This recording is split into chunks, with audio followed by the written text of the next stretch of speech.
Ini aja.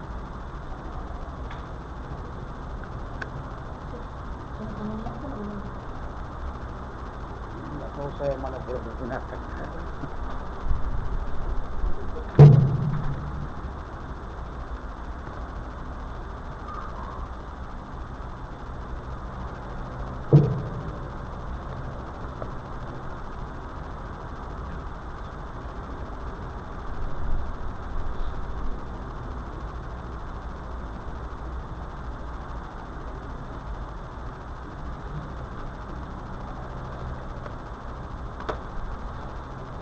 Assalamualaikum warahmatullahi wabarakatuh. Alhamdulillah wassalatu wassalamu ala Rasulillah wa ala alihi wa sahbihi wa mawalah. Amma ba'd. Allahumma salli wa sallim wa barik ala sayyidina Muhammad wa ala alihi wa sahbihi wa sallim. Untuk menyambungkan daripada pengajian kita tadi, juga perlu saya ingatkan kembali tentang perkara yang boleh dikatakan penting, syarat-syarat daripada bolehnya dinasahkan hukum-hukum tersebut.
Minta maaf kalau tak nampak sangat ya. Yang pertama, ayyakuna qabilan linaskhi. Ayyakuna qabilan linaskhi. Yang kedua, ayyakuna al-mansukhu hukman syar'iyyan la aqliyan. Yang ketiga, apa itu?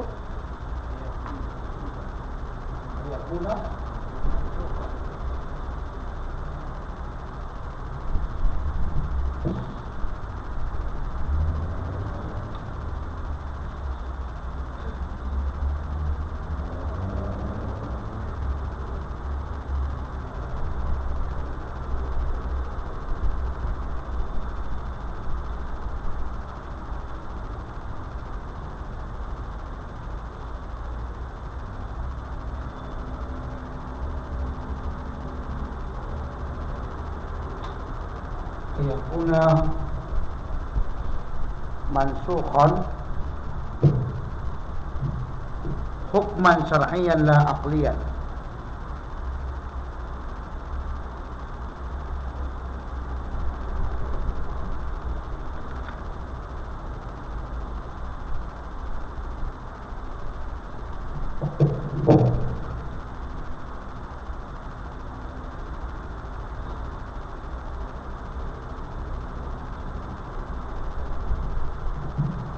Mansukh hukman syar'iyyan la aqliyan.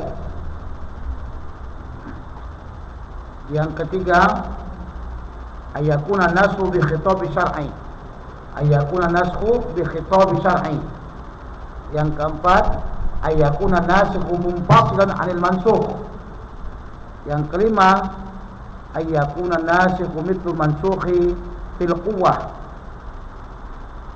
Alla yakuna al-mansukh. Yang keenam, alla yakuna al-mansukh muqayyadan bi waqtin. Yang ketujuh, ayakuna al-muqtadar al-mansukh ghairu muqtadar al-nasikh. Sudah?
Sudah?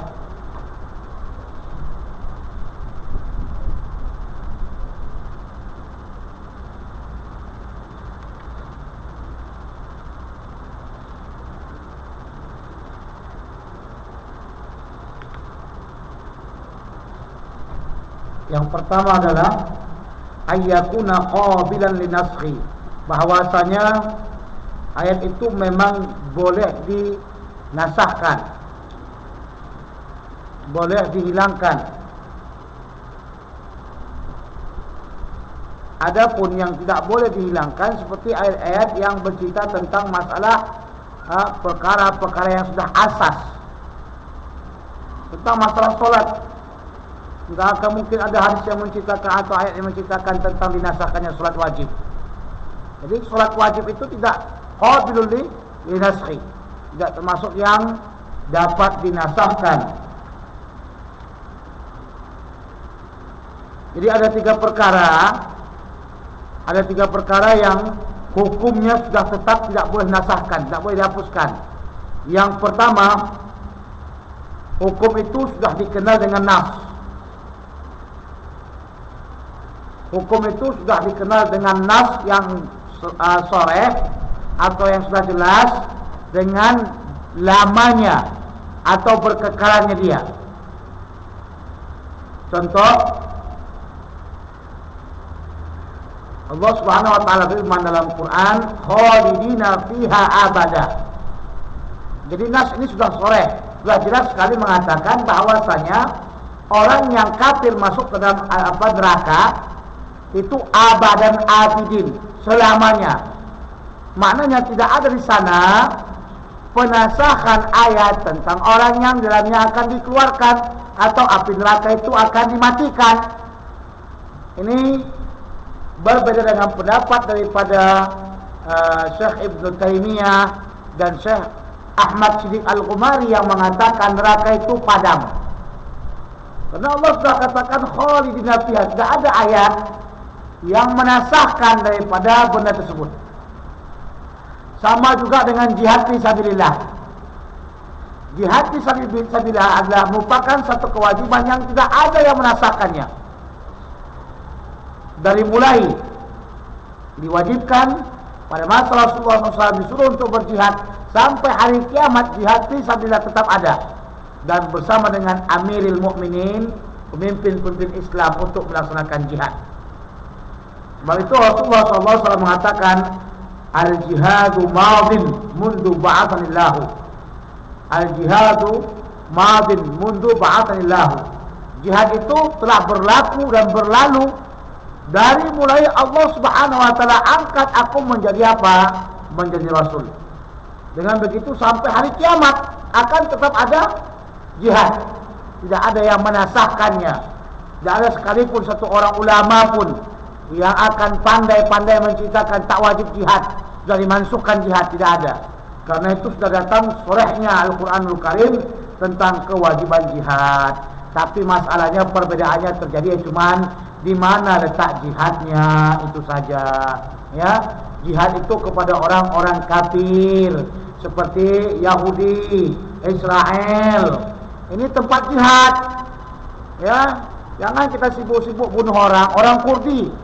Mau dibunuh, di jihad orang Kurdi. Kurdi ini mazhab Syafi'i.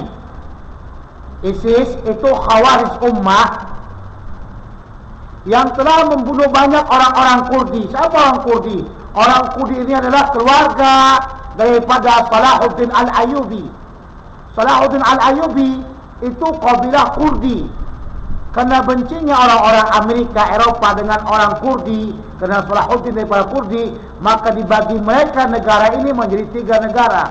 Yang pertama Kurdi di bahagian daripada Irak, Kurdi bagian pada Suria, dan Kurdi bagian Turki. Ya, jadi ketika ISIS memerangi Kurdi, membunuh orang-orang Kurdi, mana mereka dari Islam?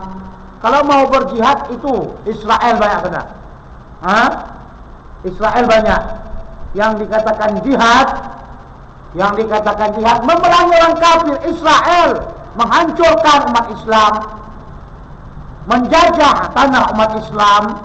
Baitul Maqdis mereka sandra, itu tempatnya. Nah, ini makanya jangan saya dengarkan nanti ada orang UKM kena kejahilan dia terhadap jihad pergi ke Suria. Kalau kamu pergi ke Israel, saya kata is the best, baru. pergi ke Suriah.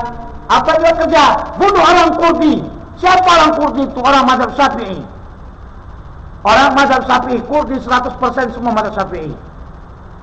Nah, bermazhab Syafi'i. Kenapa? Imam Salahuddin Al-Ayyubi dia mazhab Syafi'i. Jadi kita mesti tahu mana jihad, mana yang bukan jihad. Tapi hukum kefarduan jihad sampai hari kiamat tidak ada satu orang pun yang mengatakan jihad dimansuhkan. Andaikan ada yang mengatakan jihad dimansuhkan, itu adalah kelompok yang sesat. Ya, itu yang pertama. Hukum-hukum yang tidak akan mungkin dihapuskan karena dia adalah hukum yang sudah datang, nas yang sharih, nas yang jelas tentang halamannya dia, berterusannya dia. Yang kedua, yaitu yang tetap lamanya dengan dalil yang ada. Contoh syariat Nabi Muhammad sallallahu alaihi wasallam.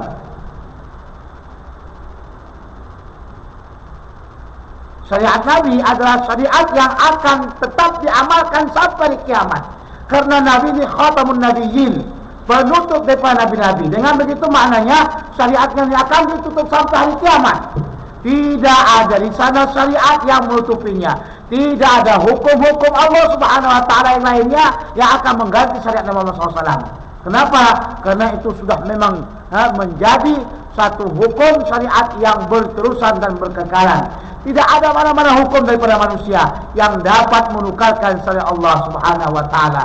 Sebab itu wajib bagi para pemimpin, wajib daripada berbagai macam yang memegang kekuasaan melaksanakan syariat Allah Subhanahu wa taala dengan segala permasalahannya. Syariat Allah bukan saja hudud, ya. Syariat Allah lebih banyak pada itu lagi. Maka seluruhnya tanpa memilih dan memilah itu mesti dilaksanakan. Yang ketiga,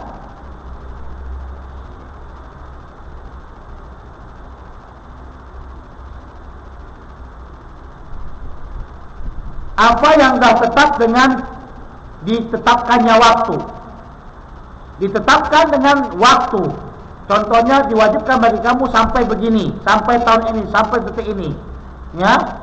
Nah, itu merupakan sesuatu sudah ditetapkan sampai datangnya waktu tersebut. Tidak boleh ada mansukhnya, tak boleh ada nasahnya sampai datang waktu yang telah ditetapkan. Contoh, ketika Allah mengatakan wala taqrabuhunna hatta yatahurna, dan jangan kau hampirkan wanita yang haid sehingga kamu sehingga dia itu bersih. Nah, ketika Allah Subhanahu wa taala menetapkan waktu kepada sesuatu, tidak ada yang memansuhkannya. Maknanya mesti telah selesai bersih daripada haid baru dia boleh bergaul atau menggauli istrinya. Demikian juga Allah mengatakan wa kulu wasrabu hatta yatabayyana lakumul khaytul abyad minal khaytil aswad minal fajr. Makan dan minumlah kamu sehingga kamu nampakkan daripada benang putih, yaitu fajarnya, sampai daripada benang merah ya, minal fajri. Jadi di sini waktu hatta yatabayyana lakumul khaytul abyad minal khaytil aswad minal fajri. Benang putih daripada benang hitam.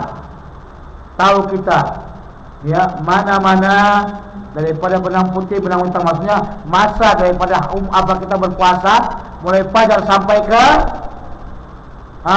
maghrib. Tidak boleh katakan ada yang menasahkan. Setelah menasahkan kita akan buka sampai zuhur, tidak ada. Mesti sampai ke maghrib.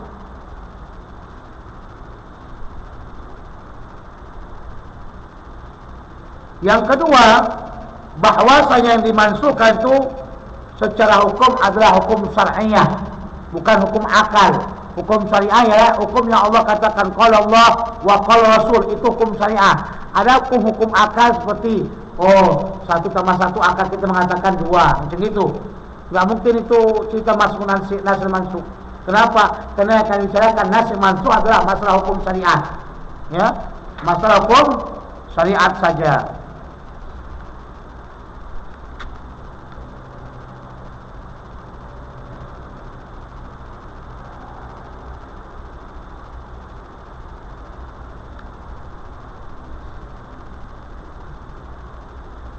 Yang ketiga, bahawa saya menasahkan dengan khitab syar'i. Maknanya ayat itu dinasahkan mesti dengan ayat Al-Quran atau kata-kata Nabi Muhammad SAW. Kalau ayat itu dinasahkan dengan yang lainnya tidak boleh. Mesti yang menasahkannya ayat Al-Quran dan perkataan Nabi SAW. Karena perkataan Nabi dan hadis Nabi SAW dan firman Allah ini merupakan khitab syar'i yang akan menghapus hukumnya. Yang keempat, bahwasanya nasikh dan mansukh itu berpisah. Jangan bersatu. Turun nasikh, turun mansukh, tiba-tiba turun nasikh. Enggak boleh. Ya, sedangkan berterusan saja tidak boleh. Apalagi bersatu turunnya. Allah larang umpamanya berziarah, larang juga berziarah, disuruh pula berziarah. Bagaimana itu? Mesti dulu berziarahnya dilarang, baru setelah itu datanglah hukum suruhan untuk berziarah, ya. Yang kelima, ayyakuna nasikhu mithla mansukhi fil quwwah, bahwasanya si nasikh penghapus hukum itu kedudukannya ya mesti seumpama kedudukan yang mansukh, maknanya kekuatannya itu sama atau lebih kuat lagi. Ya, tidak boleh hadis yang dhaif memansuhkan yang sahih atau hasan. Maka setidak-tidaknya hadis yang hasan atau sahih itulah yang yang memansuhkan hadis sahih atau hasan. Paham? Kedudukannya. Mesti kita lihat macam mana kedudukan hadis tersebut. Ini hadis sahih, ini hadis sahih. Bolehlah hadis sahih itu memansuhkan hadis sahih. Tapi sekarang kita lihat ada hadis sahih, ada hadis dhaif. Berdua-duanya itu berlawanan. Yang kata dimansuhkan, oh tidak boleh. Ini hadis dhaif, tidak kuat untuk menjatuhkan yang sahih. Yang keenam, tidaklah dia mansukh itu diikat dengan waktu. Ya.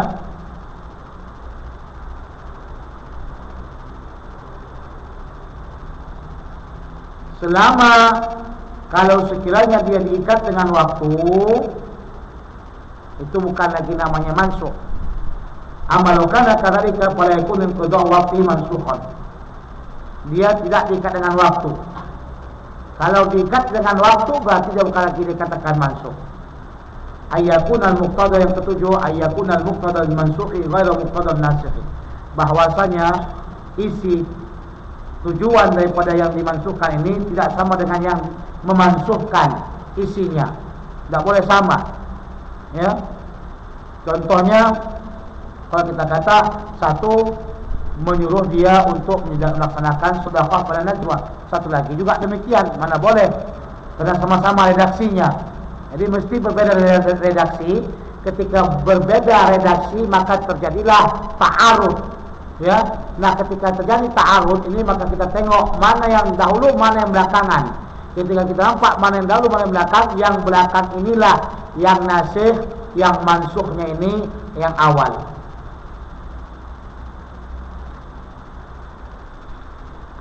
Masuk kita kepada pembahasan yang tadi, bahwasanya mungkin saja dinasahkan tulisan dan ditetapkan hukum sebagaimana dalam firman Allah SWT yang telah dinasahkan, as-syaikh wa syaikhatu idza zanaya farjamuhumal battah.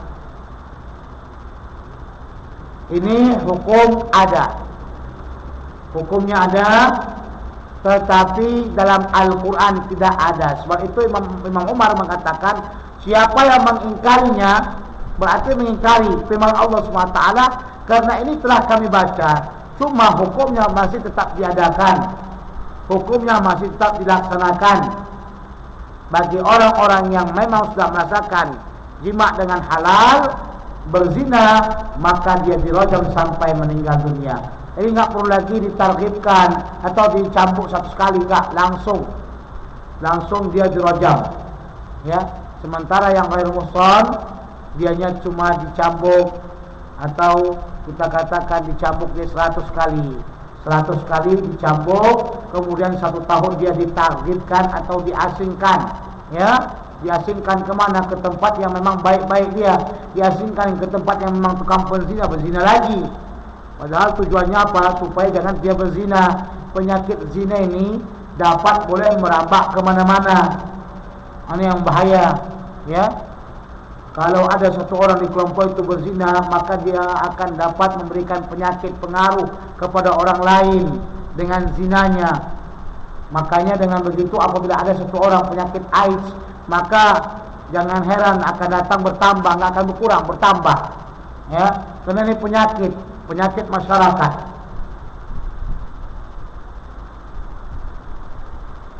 Yang kedua, wa naskhul hukmi wa baqa'u rasamam. Hukumnya telah dinasahkan, dihilangkan, tapi tulisannya dalam Al-Quran masih ada.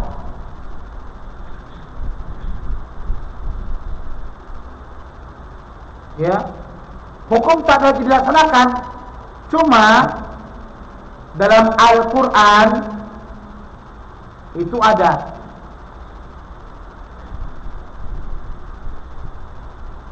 Contohnya Allah Subhanahu wa taala berfirman, "Walladzina yutawaffawna minkum wa yadharuna azwajan wasiyatan li azwajihim mata'an ilal haul." Ayat ini ayat surah Al-Baqarah ayat 240. Surah Al-Baqarah ayat 240. Jadi ceritanya orang-orang yang telah wafatkan daripada mereka suami-suami mereka, maka hendaklah meninggalkan kepada istri-istrinya wasiat bagi istri mereka mata'an ilal haul. Ini hukumnya sudah lagi tidak berlaku, tidak lagi dilaksanakan. Cuma ayat ini kita akan dapati ketika kita baca surah Al-Baqarah ayat 240, kita akan dapati di sana hukumnya adanya bacaan tersebut. Ayat ini telah dinasahkan, telah dihapuskan dengan ayat Allah SWT mengatakan, "Walladzina yutawaffawna minkum wa yadharuna azwajan yatarabbasna bi anfusihinna arba'ata ashhurin wa 'ashra." Dan orang-orang yang telah diwafatkan daripada kamu, suami-suaminya, maka hendaklah mereka meninggalkan bagi suami-suami tersebut, menahan mereka akan diri mereka selama 4 bulan 10 hari. Jadi kalau suami meninggal dunia, sang istri berapa iddahnya? 4 bulan 10 hari.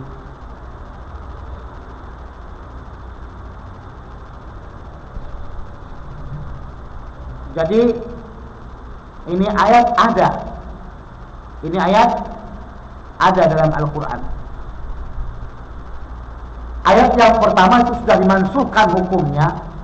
Datang ayat yang kedua. Ayat yang kedua itu ada dan juga hukumnya sudah tetap berlaku. Jadi ayat yang pertama saja yang tidak berlaku hukumnya, tapi tetap ada ayatnya dalam Al-Quranul Karim. Yang tadi ayat yang kedua adalah surah Al-Baqarah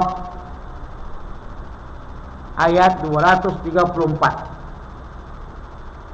Saya sebutkan kepada kamu, nanti kamu pulang tengok kembali ayat tersebut, bandingkan bagaimana antara hukum yang Allah sudah mansuhkan dengan hukum yang ditetapkan oleh Allah Subhanahu wa taala.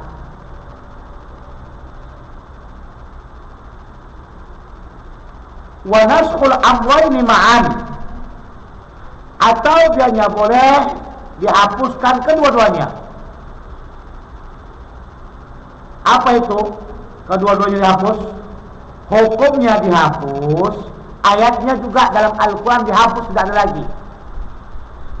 Tadi yang pertama, hukum ada, ayat sudah dihilangkan. Yang kedua, hukum tak ada, ayat masih ada dalam Quran. Yang ketiga, kedua-duanya sudah tidak ada, padahal awalnya ada. Contoh apa yang telah diriwayatkan oleh Sayyidah Aisyah radhiyallahu taala anha,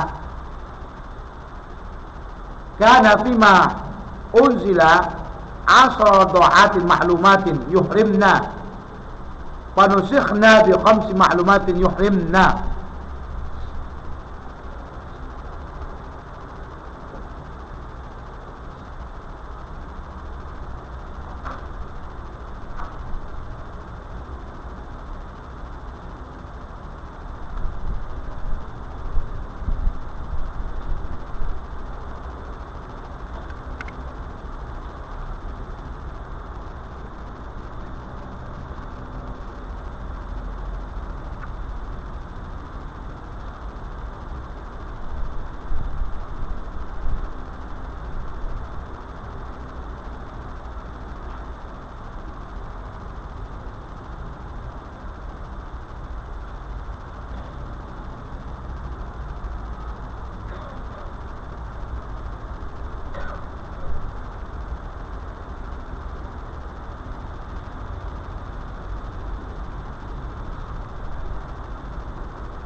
Karena firma unzila asra du'atin ma'lumatin yuhrimna fanusihna bi khamsi ma'lumatin yuhrimna.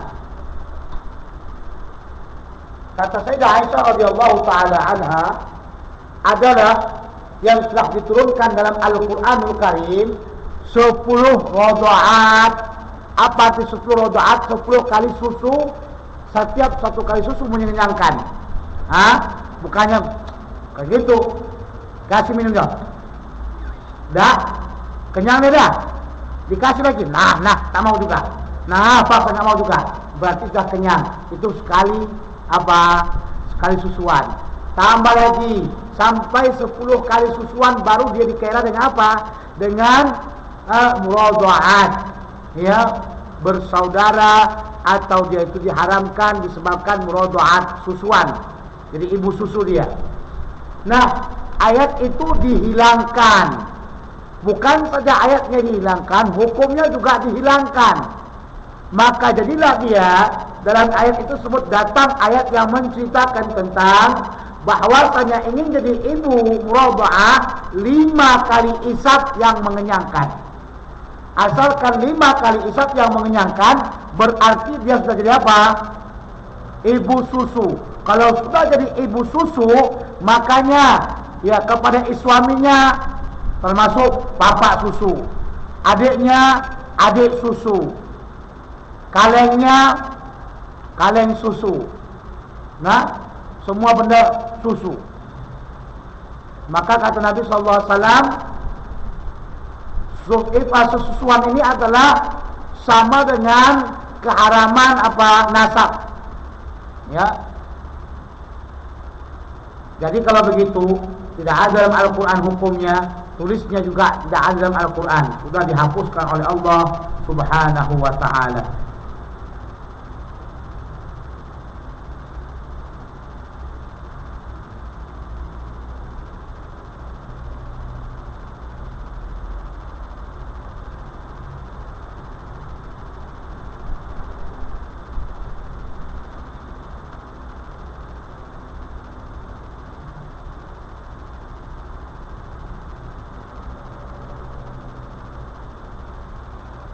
Kemudian kita masuk kepada nasakh ini, apakah memang perlu ada badal atau tidak ada badal.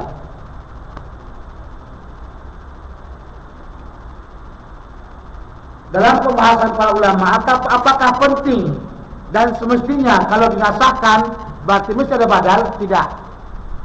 Allah mungkin saja tidak akan memberikan badal daripada badal pengganti daripada apa yang telah dimansuhkan. Mungkin saja Allah Subhanahu wa taala tidak memberikan badal dari apa yang telah dinasahkan oleh Allah Subhanahu wa taala. Sebab itu ketika kita melihat adanya mansukh, ada yang dinasahkan, maka kembali kepada mungkin saja yang dinasahkan itu ada badalnya, mungkin saja tidak ada badalnya. Ini akan kita bicarakan seterusnya. Wa yanqasimu an-naskhu ila badalin wa ila ghairi badalin. Dan terbagilah ya nasakh ini kepada pengganti, ada penggantinya dan tidak ada penggantinya. Nasakh ini kalau dinasakh oleh Allah SWT, apakah ada penggantinya? Tidak ada pengganti. Satu. Yang kedua, kadang-kadang ada penggantinya. Contoh,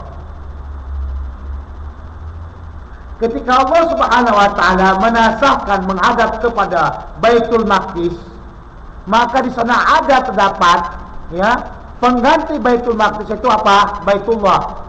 Fawalli wajhaka shatral Masjidil Haram. Allah Subhanahu wa taala mengatakan, "Hendaklah kamu hadapi, hendaklah kamu mengarah kepada Masjidil Haram." Nah, dinasahkan, dihapuskan menghadap kepada Baitul Maqdis, tapi diganti dengan menghadap kepada Baitullahil Haram. Berarti ini adalah penasahan yang punya ganti. Yang punya apa? Ganti. Kemudian ada juga yang dinasahkan tapi tidak memiliki ganti. Sebagaimana saya katakan sebelumnya, Allah Subhanahu wa taala berfirman, idza najaitumur rasula faqaddimu baina yaday najwakum shadaqah. Apabila kamu ingin menyeru atau manggil Rasul agar duduk bersama Rasul, bercerita dengan Rasul SAW, maka hendak kau dahulukanlah sebagai sedekahmu, sebagai najwa kamu. Dahulukan najwa kamu sebagai sedekah. Sebelum itu kamu mesti bersedekah dulu, baru kamu panggil Rasul, munajat dengan Rasul. Nah, ayat ini dimansuhkan tapi tidak memiliki ganti. Maknanya setelah dimansuhkan langsung berjumpa dengan Nabi SAW, tidak perlu pakai sedekah. Ya, tidak perlu pakai sedekah. Karena ketika kita ingin berjumpa Nabi, kita mesti dahulukan sedekah kita. Tapi Allah permudahkan umat dengan ketika jumpa dengan Nabi SAW tidak mendahulukan sedekah. Maknanya sini nasakh yang tidak diganti. Kemudian yang nasakh yang diganti ini, ya, ada beberapa bahagian yang perlu kita ketahui.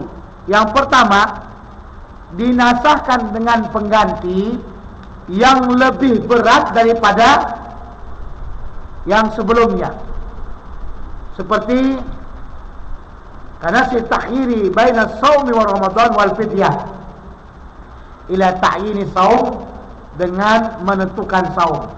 Pada dasarnya Allah Subhanahu wa taala memilih apakah kamu ingin puasa atau fidyah. Umat Islam dipilih, kamu mau puasa atau fidyah? Boleh pilih, mau bayar fidyah silakan, mau puasa silakan. Sebab itu Allah mengatakan wa 'alal ladzina yutiqunahu fidyatun, dan atas orang-orang yang mampu akannya yaitu membayar fidyah.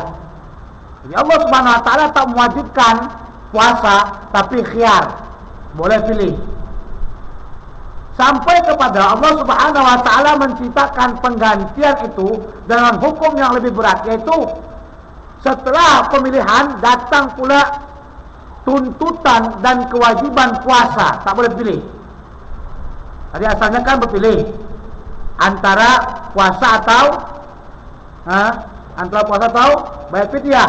Maka hukum ini dimansuhkan hukumnya, dihapuskan hukumnya, datang hukum yang lebih berat. Mana hukum yang lebih berat? Ditetapkan bagi kita untuk puasa. Sehingga Allah mengatakan, "Faman syahida minkumus syahra falyasumhu." Maka siapa saja yang menyaksikan daripada kamu bulan Ramadan, maka hendaklah dia melaksanakan puasa wajib Ramadan. Nah, ini namanya lebih berat, ya. Atau gantinya itu lebih ringan, ganti daripada badal tersebut atau yang dinasukkan tersebut lebih ringan. Seperti ketika Allah mengatakan dalam surah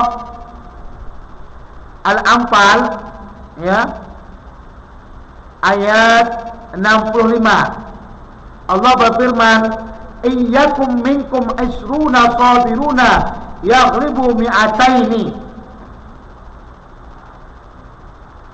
Andaikan terdapat di antara kamu 20 orang yang bersabar, yang dapat mengalahkan 200 orang.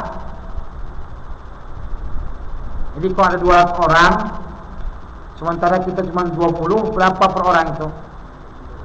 Berapa? 10. Yang saya katakan tadi, 10 lawan 1. Kalau ada kita 20, musuh 200, tidak boleh lari. Kalau lari dosa besar. Mampu tak? 1 orang lawan 10? Berat. Berat tak? Berat. Kita pegang pedang kuda takut. Allah mudahkan umat Islam, maka Allah memansuhkan ayat tersebut. Ini termasuk ayatnya dimansuhkan. Tapi apakah ayat itu dihilangkan dalam Quran? Tidak. Maka Allah mansuhkan hukumnya. Allah berfirman dalam surah Al-Anfal ayat 66.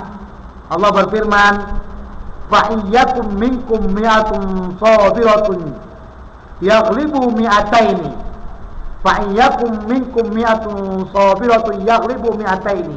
andaikan kamu ya berjumlah 100 orang yang sabar dapat mengalahkan 200 orang, berarti berapa? Satu orang berapa melawan? Satu orang dua. Makin mudah atau tidak? Makin mudah. Kalau ada jumlah kita 100 orang, musuh 200 orang, haram hukumnya keluar, atau haram hukumnya lari dari peperangan. Karena sudah cukup itu, 1 lawan 2. 1 lawan 2 insyaallah taala biiznillah. Jangan lari. Kalau lari haram, dosa besar. Ya, dosa apa? Besar. Nah, di sini Allah mudahkan umat Islam. Allah gantikan dengan hukum yang lebih ringan dibandingkan pada sebelumnya. Yang sebelumnya lebih mahal, lebih berat. 10 orang lawan 1. Badan kita kecil, pedang kita pun kecil. Itulah yang kita hadukan. Pak, patah pedang tuh. Paham tidak?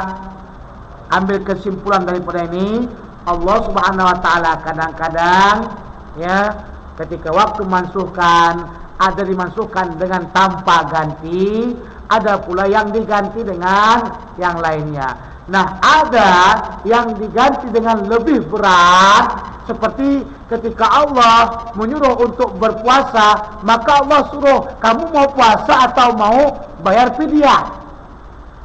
Nah, ketika itu dimansuhkanlah ini, datanglah ketetapan wajib puasa kalau kamu mampu. Nah, kemudian yang keduanya, Allah Subhanahu wa taala menggantikannya dengan yang lebih ringan. Contohnya apa? Contohnya dalam peperangan, kita tidak boleh lari ya daripada jumlah bilangan musuh yang 200 dan kita jumlahnya 100.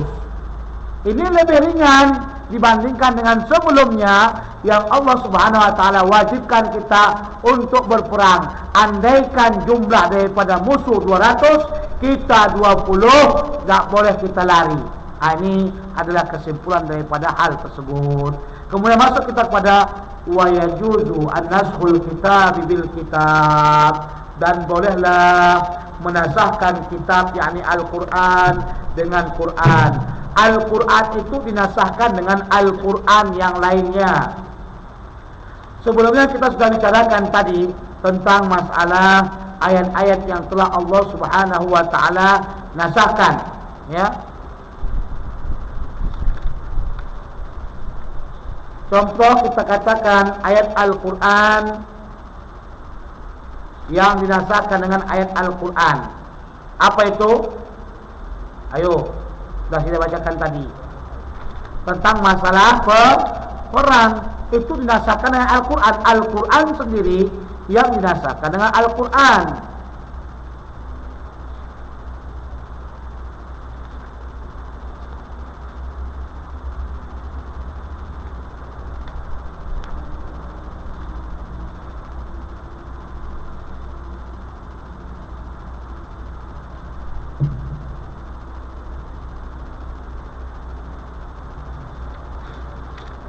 Yang pertama, daripada lawan dan lawan, ayat Al-Quran dengan Al-Quran, kita mesti tengok lawan dengan lawan.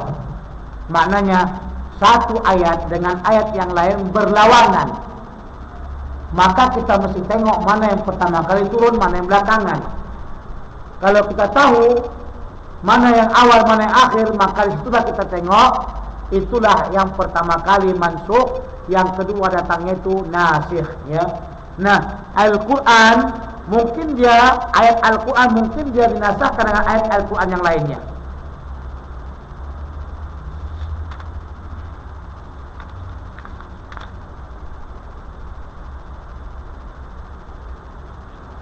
Cuman sebelum saya bicarakan itu, perlu kita ingatkan, para ulama sudah ittifaq, sepakat tidak boleh ayat Al-Quran itu dimansuhkan semuanya, tak boleh, ya.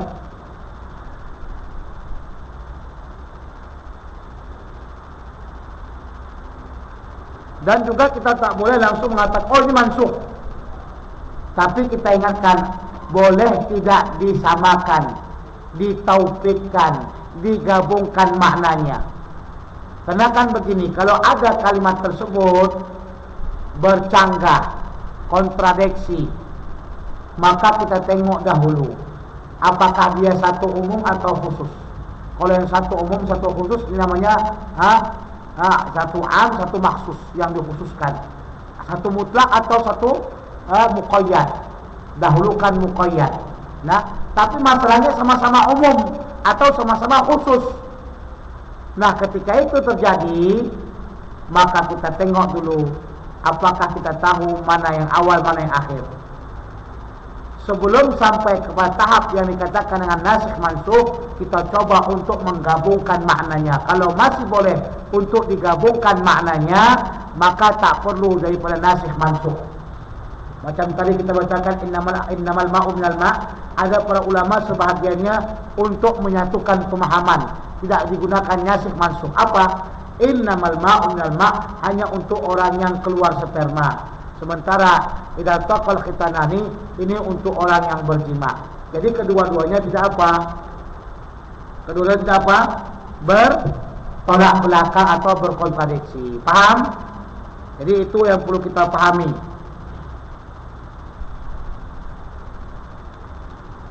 Jadi para ulama ya kebanyakannya sepakat tentang bolehnya menasahkan Al-Quran dengan Al-Quran.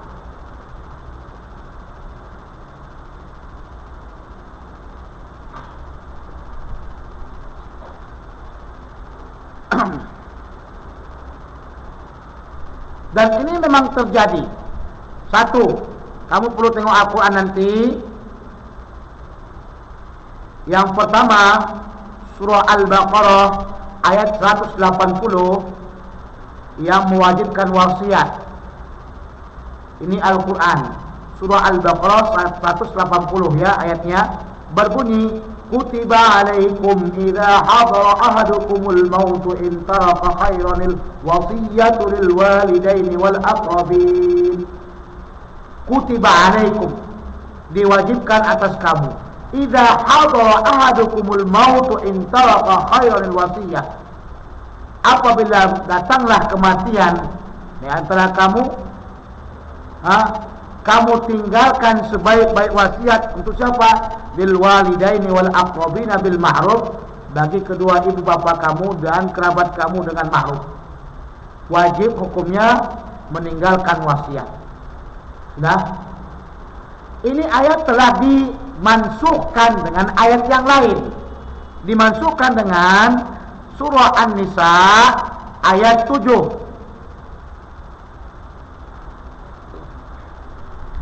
Firman Allah Subhanahu wa taala dalam surah An-Nisa ayat 7, lirrijali nasibun mimma tarakal walidani wal aqrabuna walinnisa'i nasibun mimma tarakal walidani wal aqrabun mimma qalla minhu aw kathur nasiban mafruḍa.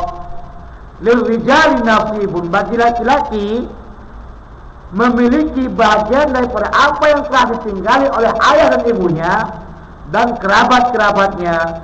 Bagi perempuan juga memiliki daripada bahagian yang telah ditinggalkan ayah dan ibunya. Nah, ayat ini memansuhkan ayat sebelum yang kita katakan. Kenapa? Karena wasiat sudah tidak ada lagi bagi ahli waris.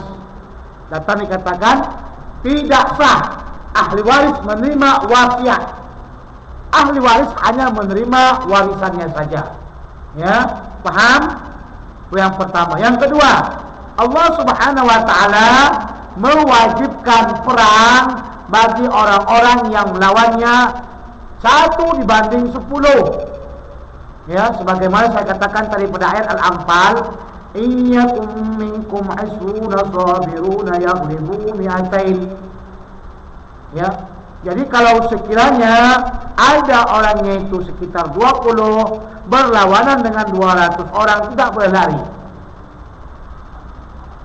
Wa iyyakum minkum mi'atun yaghlibu alfan minal ladzina kafaru. Ini surah Al-Anfal ayat 65. Ayat ini dimansuhkan dengan ayat yang telah Allah Subhanahu wa taala sebutkan dalam surah Al-Anfal ayat 66. Jadi berdekatan dia. Ayat 65 mansukh, ayat 66 tu nasikh. Al-ana khaffafa Allahu ankum wa 'alima anna fikum dha'fa. Sekarang Allah akan meringankan bagi kamu karena Allah mengetahui kamu itu sangat lemah. Apalagi kita sekarang lemah sekali kita nak. Lemah tak kita? Lemah. Jom kita berjihad. Tunggulah katanya. Jom kita khulus fisabilillah. Nanti-nantilah. Jom kita mengaji. Belum lagi selesai kerja. Habis apa yang mau kita nak buat? Jihad tidak. Khulus fisabilillah tidak. Mengaji tidak. Duduk rumah aja lah. Berkawan dengan Facebook. Men-tag, meng-like apa yang berjalan dan berlaku di mana di dunia ini. Seolah-olah dunia ini di depanmu semuanya. Betul tak? Masya Allah, ini karamat orang zaman sekarang. Karamat zaman sekarang. Seperti saya punya karamat hari ini. Saya sekarang sudah mengetahui karamat hebat. Di Indonesia sekarang Menteri Dalam Negerinya mencoba ingin menghapuskan kolom agama. Mana identiti kita perlu agama apa? Agama Islam campak, agama Kristen campak. Ini bahaya komunis dengan bahaya liberal makin besar. Mohon doanya untuk Indonesia. Mohon doanya untuk Indonesia. Sekarang kita menghadapi masa yang sangat-sangat. Baru naik jadi presiden sudah diangkatkan BBM 3 ringgit 75 sen. Jadi alhamdulillah Malaysia masih mantap lagi. Walaupun naik sikit lah, cuma 20%. Kita dari 1.50 jadi 3.75. Hebat Indonesia. Satu-satunya presiden yang menaikkan harga BBM dengan harga yang sangat mahal sekali. Kemudian kolom agama akan dihilangkan. Subhanallah. Ya, kita lihat saja. Itu karamah saya itu hari ini tahu. Lewat Facebook ya. Facebook kadang-kadang boleh jadi teman, Facebook kadang-kadang jadi syaitan.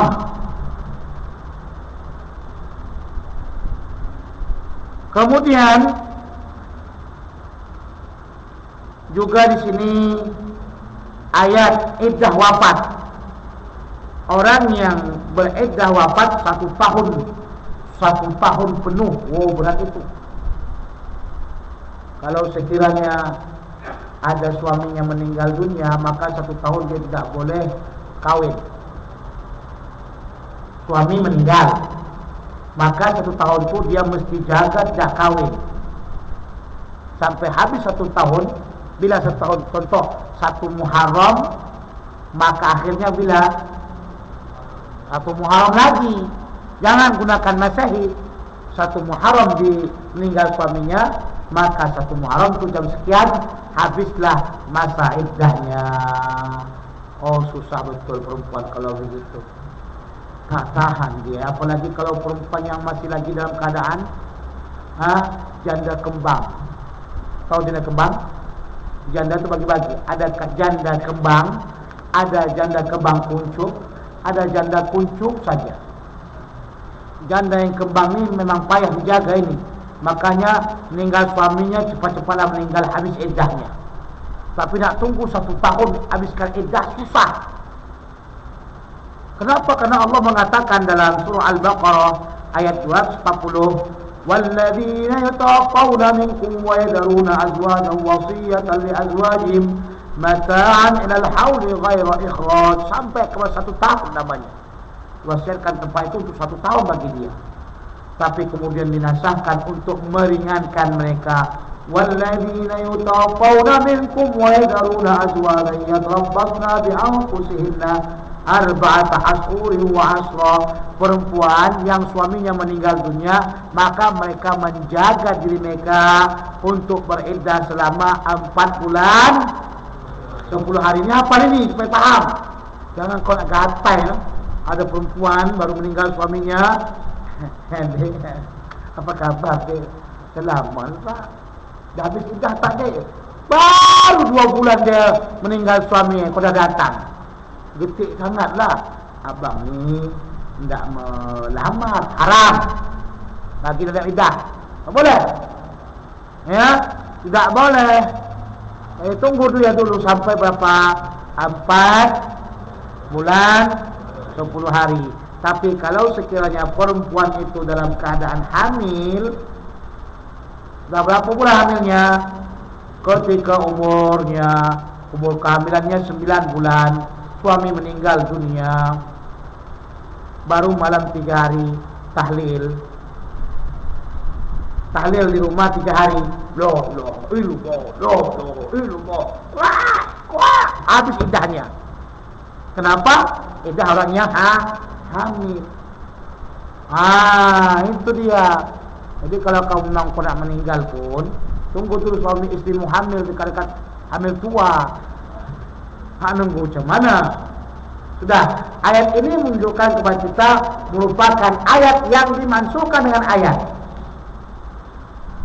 Paham tidak? Paham tidak?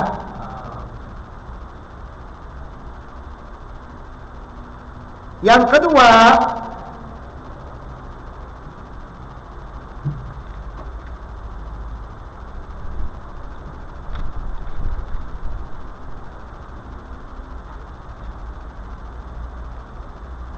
wa naskhu sunnah bil kitab, yang mana sunnah itu dimansuhkan dengan datangnya Al-Quran. Contoh, dalam Sahih Bukhari dan Muslim disebutkan di sana umat Islam sebelum ketika waktu berada di Makkah, sebelum turunnya fawalli wajhaka shatral masjidil haram, mereka menghadap ke mana? Ke Baitul Maqdis. Itu punya hikmah. Apa hikmahnya? Di antaranya adalah biar kau tahu Baitul Maqdis itu milikmu, punyamu, maka kamu mesti bersusah payah untuk mengembalikannya ke kita. Jangan sampai 100 tahun lamanya baru.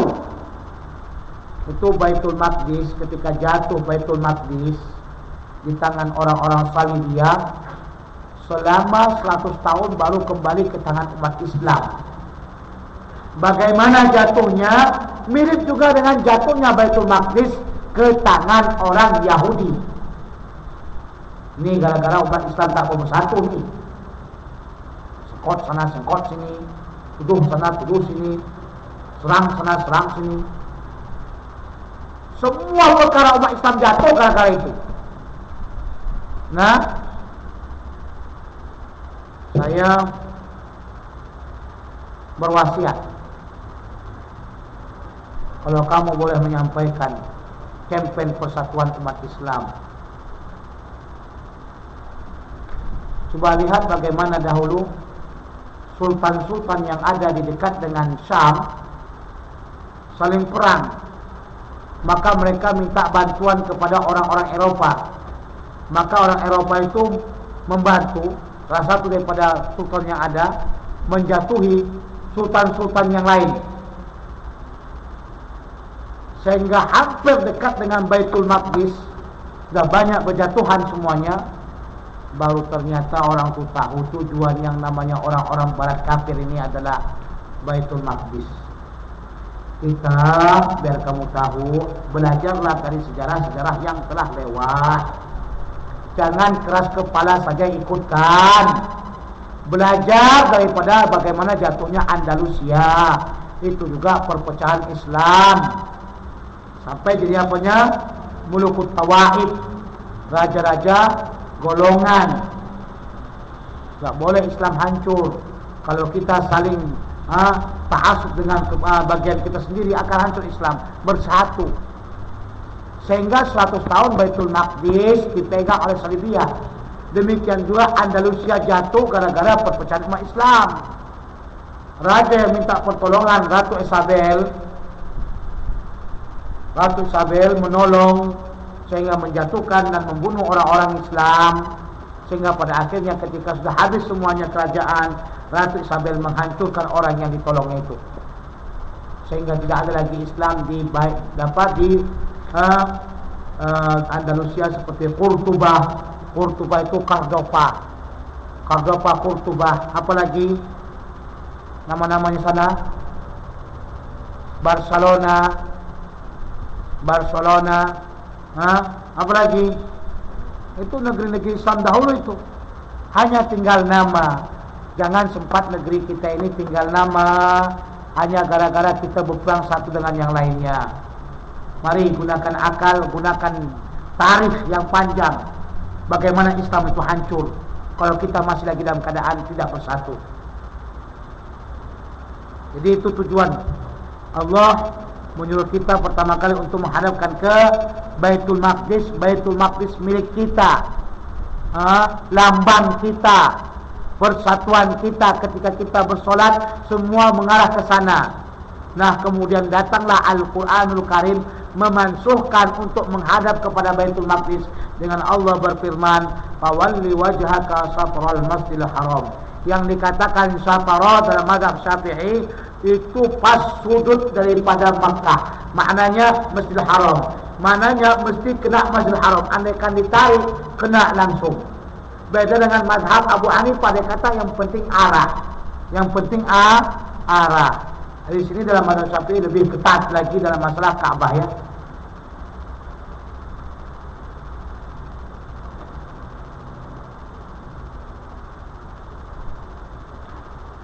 Kemudian sunnah dengan sunnah.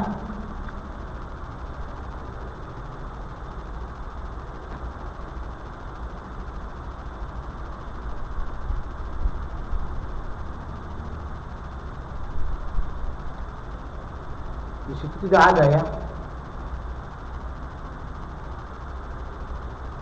Sunnah dengan sunnah kita buat. Kuntu nahaitukum an ziyaratil qubur fazuruha.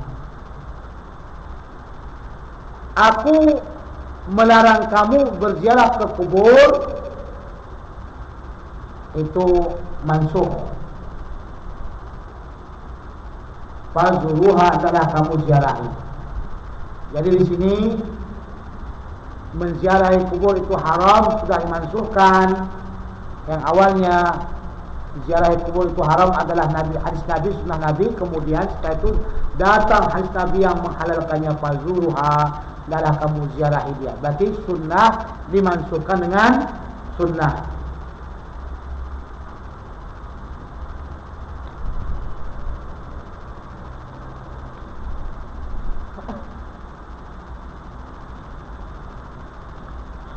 Wa nasxu sunnah bil kitab sudah. Kemudian ada lagi yang didiamkan atau tidak disebutkan oleh Imam, yaitu nasxul kitab bis sunnah. Al-Quran itu dinasahkan oleh sunnah. Ini khilaf ya. Al-Quran dinasahkan dengan sunnah. Tapi kalau dari sunnah bis sunnah tadi kita mengetahui bahwasanya Rasulullah melarang berziarah, kemudian disuruhnya lagi. Kemudian ini Al-Quran itu dinasahkan oleh sunnah.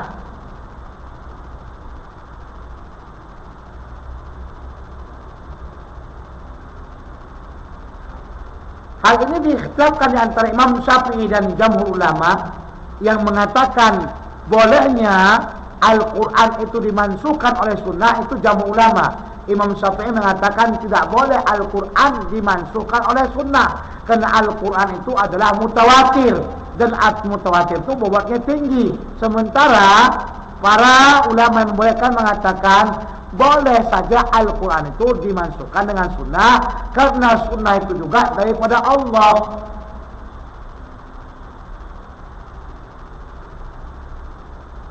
Cuman kata Imam Syafi'i bobotnya kan nggak sama. Ini Al-Quran, ini sunnah. Yang sunnah ini tidak mutawatir, ahad. Bagaimana mau bisa atau boleh dia dimasukkan?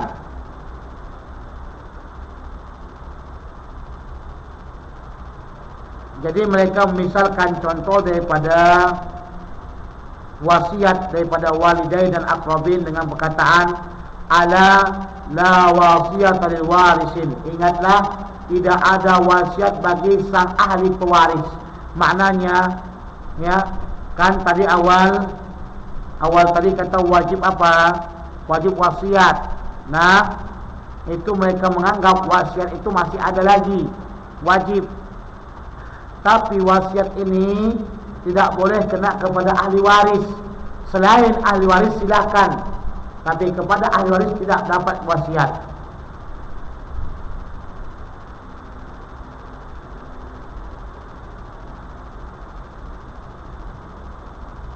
Kemudian dalam Al-Quran Allah menceritakan orang yang berzina dijilid 100 kali.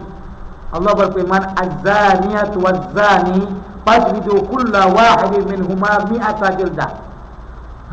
Az-zaniyatu waz-zani fajlidu kulla wahidin minhuma mi'ata jaldah.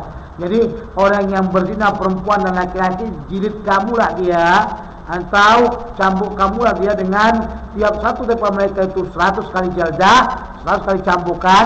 Ini ayat adalah dimansuhkan, ya, dengan hadis Nabi SAW, seorang daripada perempuan yang sudah muhsan itu dirajam sampai mati.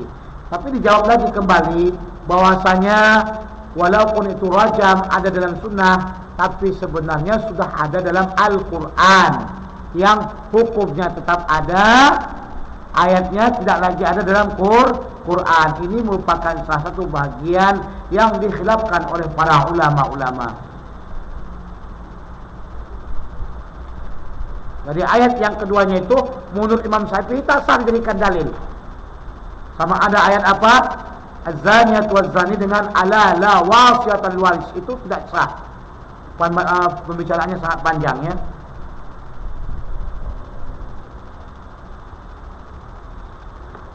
Kemudian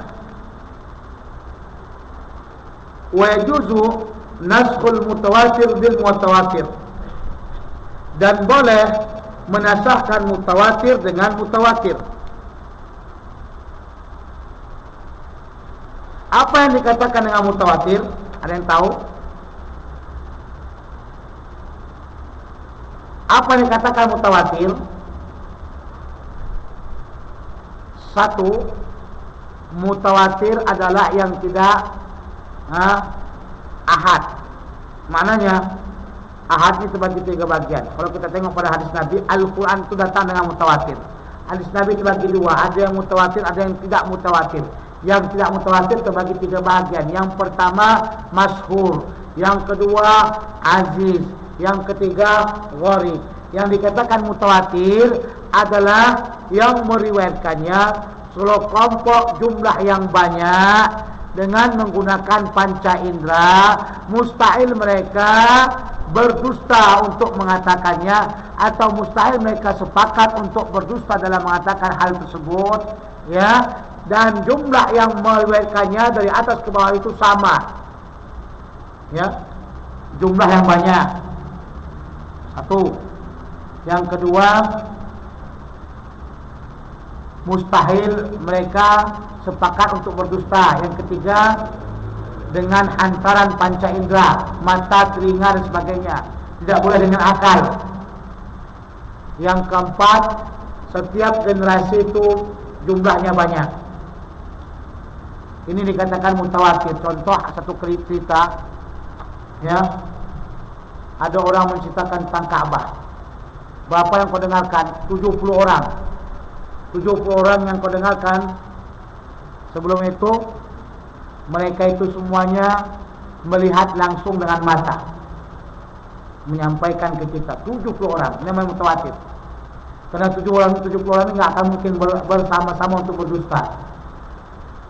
Nah, setiap generasi itu banyak, jumlahnya 40, 70, 30, itu dianggap banyak sudah, ya. Contoh hadis Nabi SAW, man kadzaba alayya mutahammidan falyatabawa maq'adahu minan nar. Ini hadis adalah hadis mutawatir. Jadi apakah boleh yang mutawatir ini memansuhkan mutawatir? Boleh.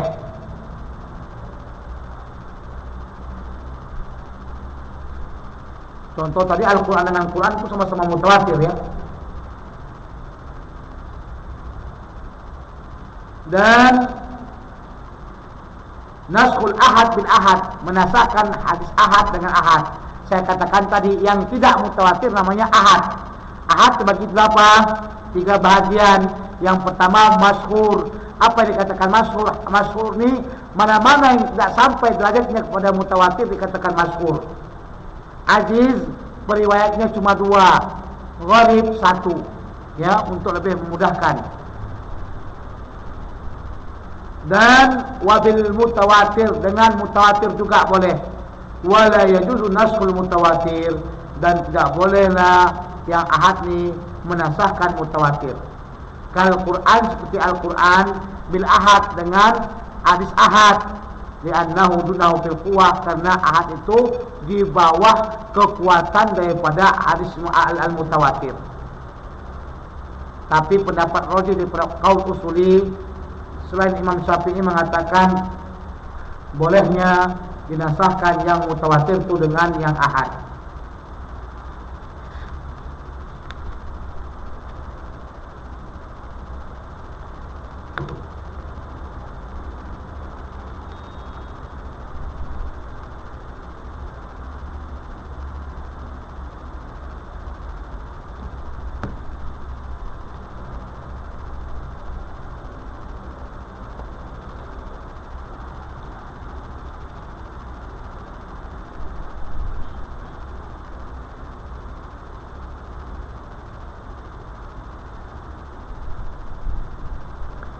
Untuk menghabisi daripada bab nasakh dan mansukh ini, kita perlu mengetahui bahasanya jamhur ulama berpendapat ijma' tidak dapat dimansuhkan.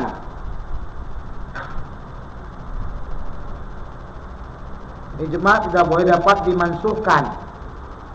Sebab itu ketika waktu Syekh Ibn Taimiyah menjadikan berapa hukum, sekitar 60 hukum ya, sudah jadi ijma' dan dia keluar daripada 60 itu bukan berarti dia telah memansuhkan ijma' tersebut.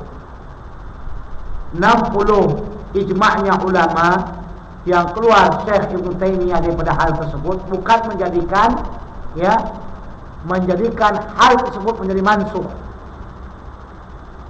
Perkara-perkara tersebut dapat anda lihat dalam kitab yang menunjukkan mana-mana yang telah Imam Syekh Ibn Taimiyah keluar daripada perkara tersebut. Contoh umpamanya ijma' para ulama tentang alam ini baharu ya, dan Allah qadim. Maka Ibn Taimiyah keluar daripada itu, dia kata alam ini qadim binau'ihi, alam ini qadim dengan macam-macamnya. Itu beliau keluar daripada hal tersebut. Dan banyak lagi misal-misalnya ya.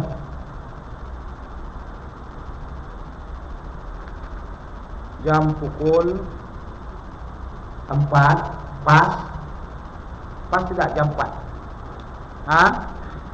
Dengan begitu pembahasan tentang nasikh mansukh sudah selesai. InsyaAllah ta'ala akan datang kita akan bicarakan tentang yang lainnya setelah isya ya, InsyaAllah setelah isya InsyaAllah ta'ala masuk kita ta'arud. Tolong datang, perkara ini termasuk perkara yang sangat sulit. Dan kalau kamu jadi mujtahid, inilah yang akan dihadapi nantinya. Saya inginkan kamu jadi mujtahid. Tidak mustahil, tidak mesti mujtahid mutlak. Mujtahid itu bertaraf-taraf. Ada mujtahid fatwa, nanti kita akan bicarakan. Ada mujtahid fatwa, ada mujtahid mutlak. Paling tidaknya mujtahid fatwa. Jadi kamu mesti tengok ta'arud adillah bagaimana. Ya, enggak wajib menghafal banyak-banyak hadis. Pokoknya hadis ahkam sudah hafal dah, dan tahu kamu bagaimana keadaan hadis tersebut. Makanya ulama diajarkan sama kita usul fiqh ini bukan apa untuk jadi mujtahid, tapi jadi mujtahid apa? Saya tak suruh kalau yang belum lagi alim jangan jadi mujtahid. Ini baca Quran pun salah-salah, jadi mujtahid. Jadi banyak perkara-perkara. Mudah-mudahan akan datang kita pelajari kawaid insyaallah taala biiznillah kalau ada ya. Setelah kita bicara nahwu, hadis, kemudian akidah, masuk kita usul fikih. InsyaAllah akan datang mungkin kita akan bacakan kawaid. Jadi akan menyimbangi bagaimana kamu faham sedikit demi sedikit bagaimana caranya menjadi orang yang ahli ijtihad. Kalau kamu kewalahan baru kau tahu macam mana alim mujtahid. Mudah atau payah ni? Ini masih lagi tahap ringan. Berarti ulama-ulama mujtahid ini lebih hebat lagi nak. Sampai sini ada pertanyaan? Ada pertanyaan? Atau masuk semua dah? Ada pertanyaan tidak? Tak ada? Alhamdulillah faham semua. Faham? Faham tak? Ada pertanyaan? Tak ada kata. Faham? Tak ada juga kata. Berarti tak faham? Amboi. Ya.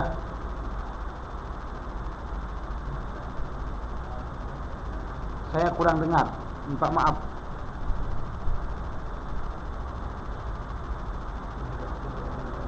Ya. Iya.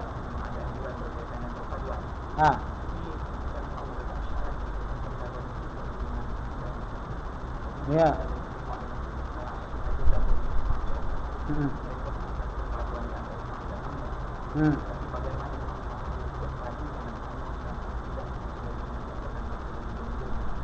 Dalam masalah bab, iya, akidah itu bukan dalam politik. Politik bukan dalam akidah. Masalah bab mana yang belum jernih?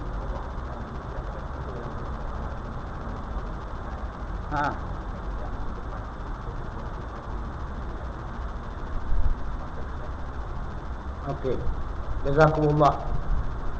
Saya minta maaf. Ini wajib juga saya sampaikan karena seorang dai wajib menyampaikan sesuatu apa yang dia tahu.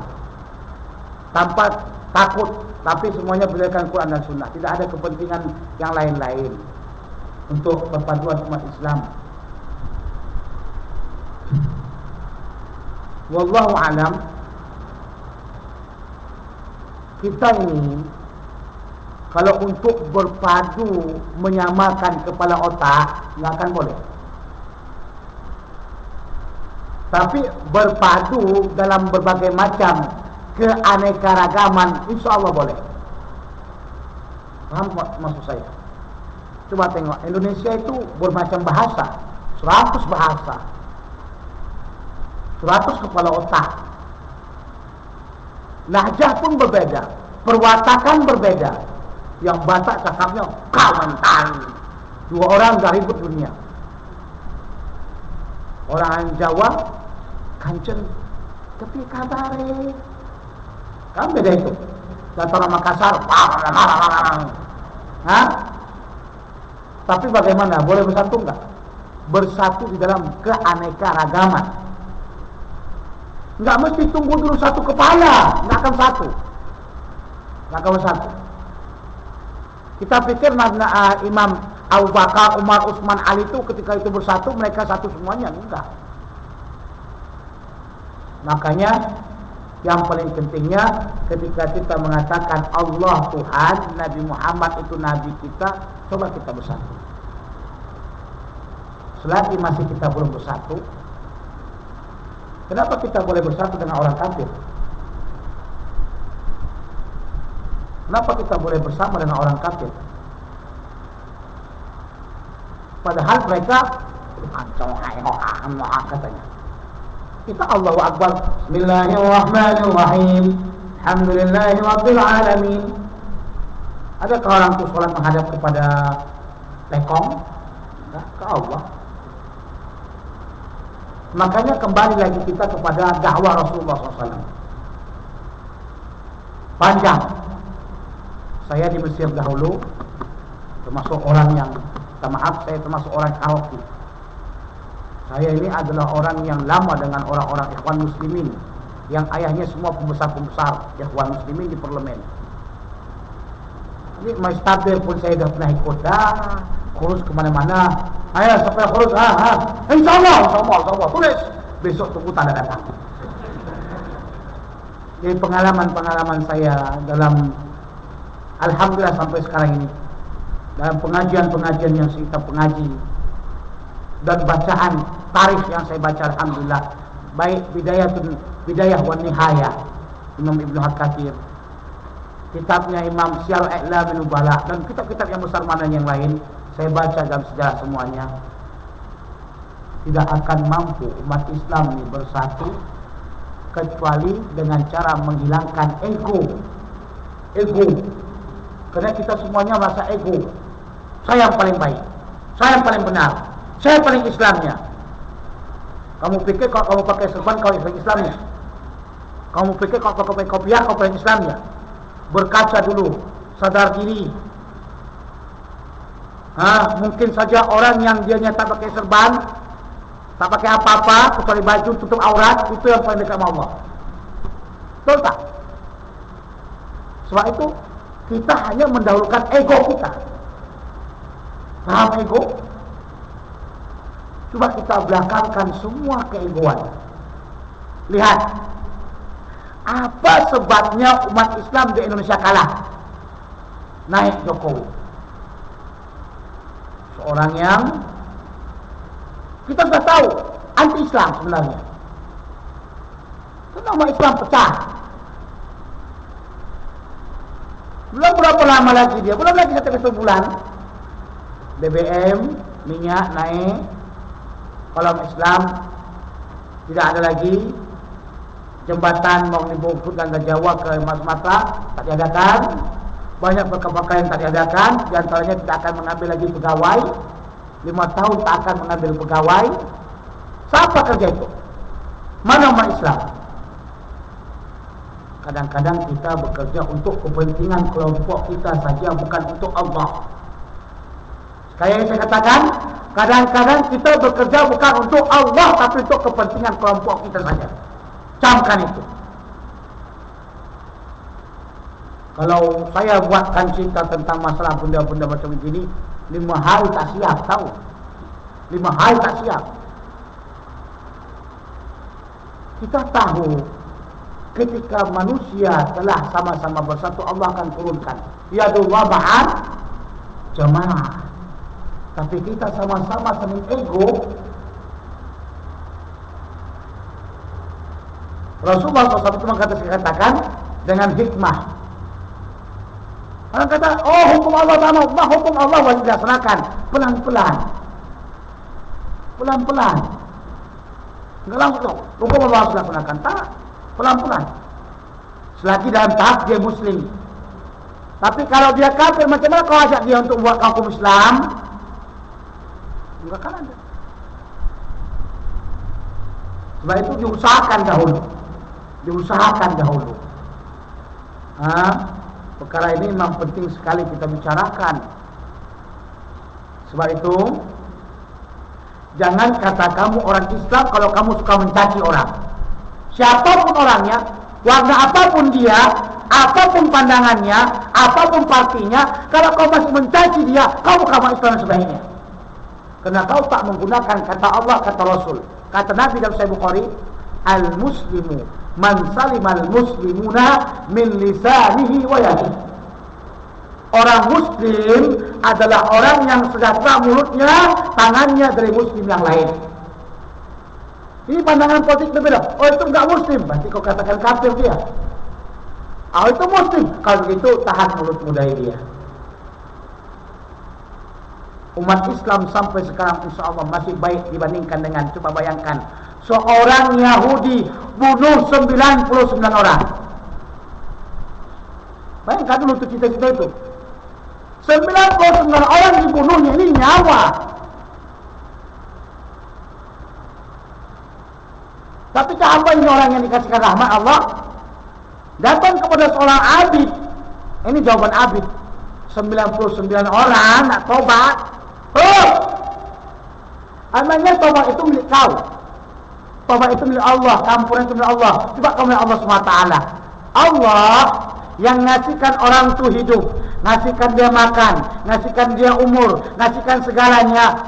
Enggak marah pun dia dikasihkan juga rezeki. Setiap hari siang malam orang itu maksiat, kasih juga rezeki. Tapi dia selalu berharap, hambaku bila lagi kau mau tobat, hambaku bila lagi kau mau datang ke aku. Tapi tetap kasihnya rezeki. Kita yang tidak pernah memberi hamba Allah itu makanan, minuman, umur sebagainya, kita maki, kita caci, bahkan kita kata ini ahli neraka. Allah, siapa yang lebih rahmat? Kita kah? Allah yang telah menciptakan manusia. Sebab itu ketika laki-laki itu datang kepada seorang yang alim, yang alhamdulillah, yang tahu dengan keadaan, apa jawabnya? Kamu kalau mau taubat, Allah akan berikan taubat, tapi cuma syaratnya satu saja. Jangan kamu tinggal di tempat mana? Tempat yang memang banyak maksiatnya, pindah. Tengok orang alim bagaimana. Tengok orang alim, dakwahnya bagaimana. Dakwah orang alim bagaimana. Kalau enggak seperti ini bukan namanya alim. Tiba orang sudah 99 membunuh, datang kepada kamu, saya dah 99 Tuhan membunuh. Hah! Kamu setan, berdebat, dajjal. Wah. Mana kajian kita terhadap Islam? Ini yang pertama kali, rahmat yang pertama kali kita ajarkan hati kita. Kamu sendiri pun kalau kamu nyatakan diri kamu ini hebat, alim, wara, bagus, kamu sendiri pun sebenarnya di akhirat nanti orang yang paling berhajat dengan rahmat. Betul tak? Karena kamu sendiri tahu bagaimana ibadahmu. Solat kamu bagaimana, ibadah kamu bagaimana, kamu tahu. Jangan berbohong dengan diri. Allahu Akbar. Memang orang nampak kamu khusyuk, tapi matamu, hatimu kemana? Makanya sebenarnya kamu adalah orang-orang yang memang sangat berhajat dengan rahmat Allah. Kalau kamu juga termasuk orang yang sangat berhajat dengan rahmat Allah, kenapa kamu putuskan kepada orang lain rahmat Allah? Itu. Makanya saudara-saudara sekaliannya sadar diri. Sadar. Kalau hanya setakat kata pemimpin itu zalim, kamu tidak pernah melihat bagaimana Hajar Al-Thaqafi. Hajar Al-Thaqafi cakapnya salah sedikit aja kita penggal leher, itu pisah badan dan kepala. Tapi tidak pernah ada seorang ulama pun fatwa wajib kita jatuhkan dia, bunuh dia, kafir dia. Enggak ada. Cita-cita salaf yang dahulu itu perlu kita ajarkan lagi pada diri kita. Jangan kita kuat semangat tapi ilmu tak ada. Ini masalah. Kita rajin, oh semangat gila, saya pun semangat. Kamu belum tahu bagaimana saya dulu kalau saya berceramah di atas podium. Saya ini adalah podium, kalau saya di atas podium, subhanallah, menggetar. Betul. Waktu saya belum ke Mesir, kerja saya di atas podium. Kalau saya ceramah, tentang masalah bapak benda-benda ini. Maklumlah waktu itu panas gitulah. Setelah melihat, belajar dan duduk dengan para ulama-ulama, nampak dah semuanya macam mana. Maka mereka ajarkan saya Ar-Rahmah. Kalau kau perlu rahmat Allah, umat yang lain juga perlu rahmat Allah. Dari situlah saya tahu Allah. Saya semua kalau salah sama saya kritik tak maaf saya. Contoh pemain andai kan ada guru saya, muridnya golek-golek hidung, tengok jam, bawahnya. Saya kritik. Saya enggak semua saya sesuai. Kenapa? Rahmat Allah. Rahmat Allah. Maksudnya bagaimana? Azan itu kan sunnah, betul? Tapi mempermalukan orang itu apa hukumnya? Maka mendahulukan rahmat Allah. Itu sama saya. Itu yang saya kaji. Makanya saya datang dengan rahmat Allah. Yang ini beda, yang itu beda, yang itu beda, yang ini mati, yang ini. Tolong. Kamu tidak sebaik orang yang kau mati. Dan kau tak tahu bagaimana keadaannya sisi Allah. Ada sini yang tunjuk tangan dulu yang memang dekat dengan Allah. Ada enggak? Enggak ada. Maka mesti kita sadar diri dahulu kita dekat atau tidak dekat. Dan kita berbab ini panjang sangat. Tapi kita sebenarnya pulang kan asal nah. Jadi dengan begitu tolonglah belajar betul-betul dulu. Kata Imam Umar, ta'allamu qabla tasawwadu. Belajarlah kamu sebelum memimpin. Kalau kamu sudah memimpin, insyaallah kamu akan tahu bagaimana. Kita ni pandai saja mengkritik, tapi kalau berbuat susah sangat. Macam tukang pengkritik main bola. Kenapa pakai bukan begitu? Bodoh kan dia orang. Tembak. Bodohnya. Betul tak? Tapi kalau dia turun ke situ, dia yang paling gobloknya.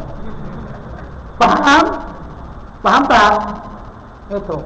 Mohon maaf saya saya sangat terlampau cinta dengan umat. Wallahi, saya sangat memang terlampau cinta dengan umat. Dan bila saya telah membaca cerita-cerita yang menghancurkan umat Islam, saya menangis. Ketika bicarakan tentang bagaimana hancurnya Andalusia, saya menangis. Ketika dapat direbutnya Baitul Maqdis, saya menangis. Kenapa umat Islam begitu? Sampai kita masa dah dekat dengan begitu, baru mereka sadar. Ya Allah, dah mau nak jatuh baru sadar. Tengoklah bagaimana Singapura, duit awal-awal duit dibuatlah orang Melayu situ. Banggamu orang Singapura. Cina memang sangat hormati kami. Oh, Cina hebat. Cina hebat. Ini hormati kami. Kenapa? Tu duit Singapura orang Melayu. Semangat. Setelah itu apa ya? Sampai kiamat pun takkan pernah ada orang Melayu di situ. Saya pribadi tidak akan pernah percaya dengan orang ini. Nah, makanya kita perlu, kita sendiri yang bersatu. Kalau tidak sekarang, bila lagi? Kalau tidak kita, siapa lagi? Memang kata Nabi SAW sudah memang jadi. Umat Islam itu akan selalu, umat Islam itu akan pecah, bunuh-bunuhan. Itu kata Rasulullah. Tapi kenapa kita tidak mencoba untuk tetap bersatu? Mungkin saja kita tidak termasuk golongan dari orang-orang yang Rasulullah katakan. Betul tak? Fitnah yang paling besar, saudaraku, adalah politik. Fitnah yang paling besar, saudaraku, adalah politik. Terbunuhnya banyak orang, perperangan dari Imam Muawiyah, 70.000 orang meninggal dunia. Itu semuanya politik. Ya, biar tahu kenapa umat Islam pecah, politik. Kenapa Syiah jadi sesat, pecah, politik. Paham? Syiah itu sesat itu di politik. Hanya bicara, oh pemimpin itu semestinya keturunan Ali, oh dia itu maksum, agar semuanya ini pemimpin. Semuanya kembali kepada politik. Makanya jangan gara-gara politik kita saling kafir mengkafirkan. Jangan. Tadi ini saya buatkan status dalam Facebook saya. Wahai orang-orang PKB. PKB ini Partai Kebangkitan Islam Bangsa, Partai Islam, dan kelompok orang yang mendukung Jokowi. Tolong tahan mereka, Jokowi dan Menteri Dalam Negeri, untuk menghilangkan kolom agama dalam KTP. Itu saya buat statusnya. Maknanya kita masih berharap mereka berbuat baik dan menyuruh kembali kepada orang yang disokong mereka agar berbuat baik. Itulah yang mampu kita buat. Itulah dakwahnya kita. Paham? Saya anggap kamu semua ini adalah sudah dewasa. Ada yang enggak dewasa? Kumisan, turunnya ingusan dah kumisan, ya. Mudah-mudahan insyaallah kamu anggap dewasa. Nanti insyaallah taala kita dah bicarakan tentang hal itu dalam kitab Aqidatul Tahawiyah, ya, tentang coba lihat haramnya jatuhkan kerajaan, itu haram. Tengok macam mana di Libya apa Allah buat, jatuh Qaddafi, dah mati pun Qaddafi tetap hancur, bunuh-bunuhan sampai sekarang. Yaman dah jatuh pun Presiden Abdullah, perang lagi di sana, bunuh-bunuhan. Masih banyak yang lain-lainnya lagi. Contoh, kenapa irtikabu akhafud dararain, mengambil darurat yang kecil daripada datangnya benda-benda yang besar ini. Fitnah yang kita tidak tahu akhirnya bila.